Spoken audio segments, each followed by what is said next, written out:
In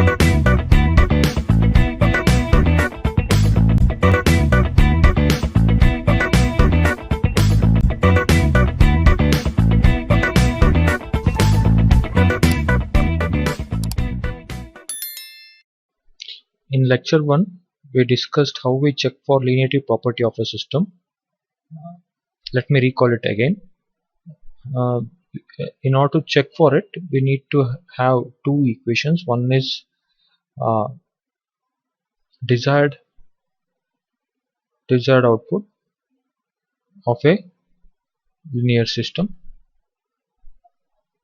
and we call it as equation 1.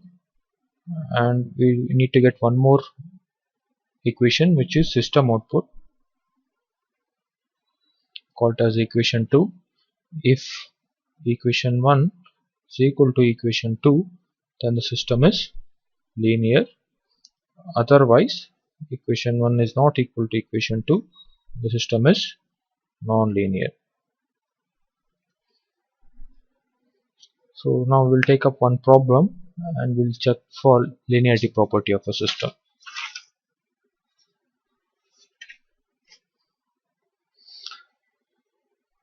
Okay, first one. The system is y of t is equal to g of t into x of t. Before I solve the solution, we know that the system can be represented in a graphical way as something like this. We have a system x of t. We are feeding it to that system. We are feeding this x of t to the system, and we get y of t. And what is y of t? Y of t is g of t into x of t, right? And one more way to represent it is transformation of x of t. What do you mean by this? I have a system which does some transformation t, so I am feeding x of t as an input to this system, and I get output as y of t, right? And I can write it as transformation of x of t is equal to y of t. And what is y of t? Y of t is g of t into x of t, right? So each and every time when I take up a problem, I will convert the equation, the system something like this to system something like this, so that it's easy for me to convince you what's happening in each and every step. Okay, we'll solve it. So solution. Now, as per the statement of the linearity property, you feed the individual input. Say if I feed x of t, I get y of t, right? But for the system, if I feed x1 of t, I should get y1 of t. Correct, no? But if I scaled it, if I feed a scaled input, which is a into x1 of t, so output should also be accordingly scaled, right? Which is equal to a times y1 of t. If I give a scaled input, I should get scaled output. Similarly, if I feed one more scaled input, which is b times x2 of t, what am I supposed to get? It is b times y2 of t. For every scaled input, I should get scaled output, right? Now, if I combine these two and feed it to the system t, which is a times x1 of t plus b times x2 of t, output should also be combined form, that is a times y1 of t plus b times y2 of t. Okay, so this is actually as per the statement of linearity property. As I told you before, I need to get, so what is the first step? So first step is to get desired output of a linear system.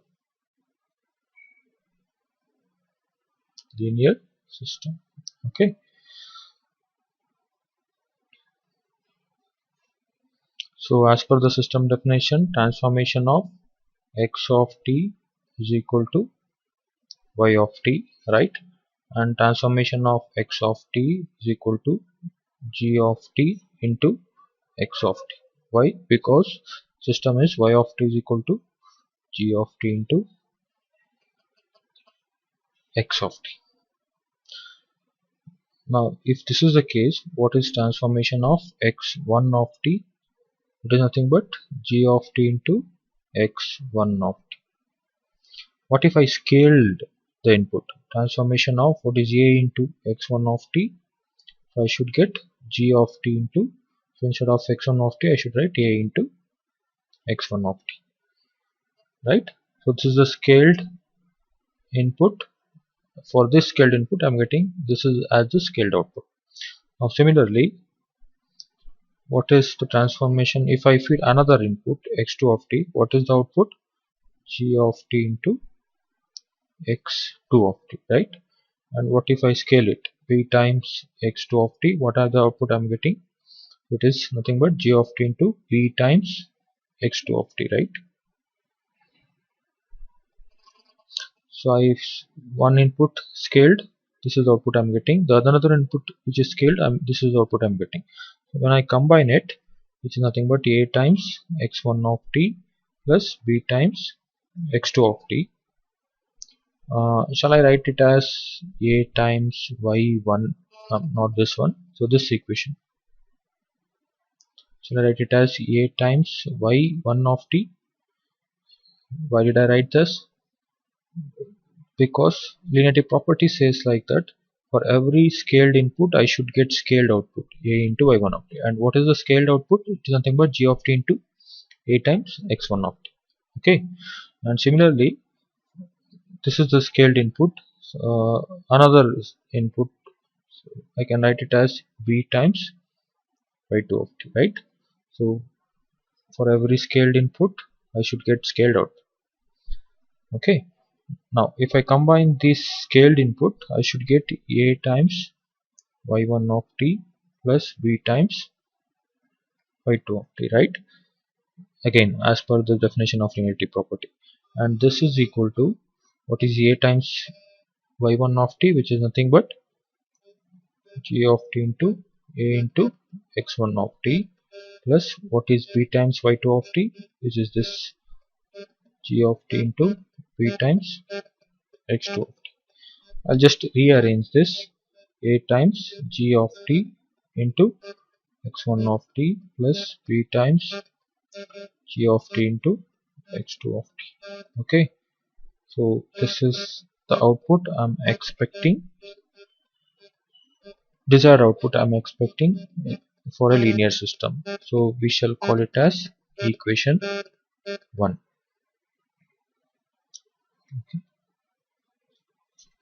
So we need this equation back. First, we'll check the system output now. Now, the second thing I need to do is to get system output. So in order to get the system output, we need to understand the system first. So what is the system? So it is y of t is equal to g of t into x of t, right? So I can write it as transformation of x of t is equal to g of t into x of t. Transformation of x of t is y of t and y of t is g of t into x of t. Now what is the system doing? So let me put it like this. I have a system t. If I feed this as input, I'm getting output y of t, which is nothing but whatever the signal you feed x of t, for that signal the system is multiplying a arbitrary signal g of t. And what is this g of t? We don't know. It can be anything. Okay. Let me convince you graphically. Say I'm feeding a sine wave to the system. Scaled version of sine wave. Okay. So I'm feeding a sine wave.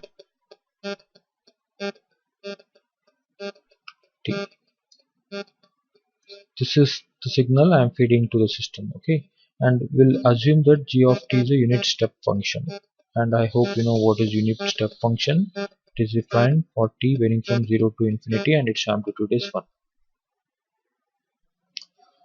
So what is the system output I am getting? System output is nothing but what? This unit step function is getting multiplied with the sine wave x of t, right? How does it look like? So this signal multiplied with this signal.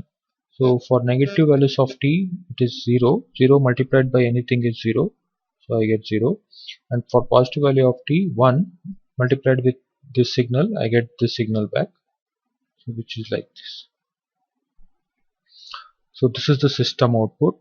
If I feed sine wave as the input to the system, and if we assume that g of t is a unit step function, which is u of t. Okay, I hope you got convinced what's happening to the system. So this can be any signal. This can be a sine wave, square wave, triangular wave, or our speech signal. Again, g of t can be any arbitrary signal. So but whatever the signal you feed, that is multiplied with g of t, and resultant is our y of t. So this is what happening to the system. Okay, now so if instead of feeding x of t, I feed x1 of t to the system. So what is the output? So whatever the signal I feed, for that signal this g of t is getting multiplied, right? So if I feed x1 of t, for x1 of t, g of t is getting multiplied.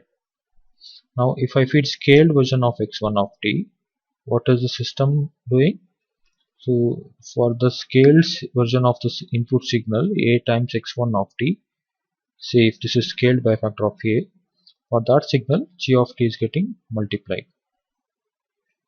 Okay, so similarly if I feed x2 of t to the system, what I am getting? So x2 of t gets multiplied with the signal g of t, right? And if I feed scaled version of x2 of t, v times x2 of t, so for that scaled version of x2 of t, again g of t is getting multiplied. Now I'll combine these two. So transformation of a times x1 of t plus v times x2 of t. Okay, so as a whole, this is one signal. Okay, a times x1 of t plus b times x2 of t, as a whole this is one signal. So this is the signal I am feeding to the system. So what is the output from the system? So whatever the signal I feed, now this is the signal I am feeding, which is a times x1 of t plus b times x2 of t. So for this signal g of t gets multiplied.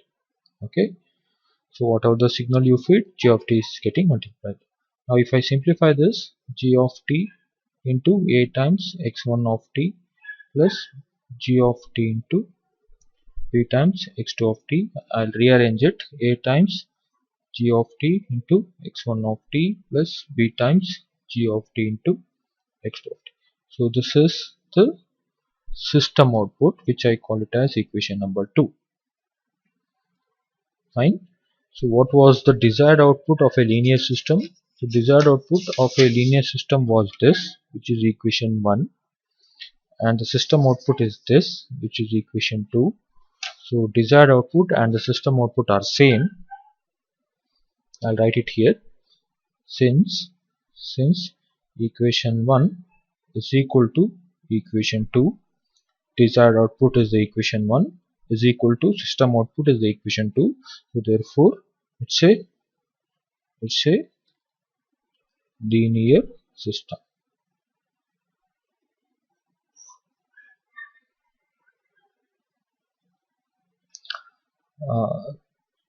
This might feel difficult for you, but you need to practice to get used to it. I'll take up some more problems to convince you.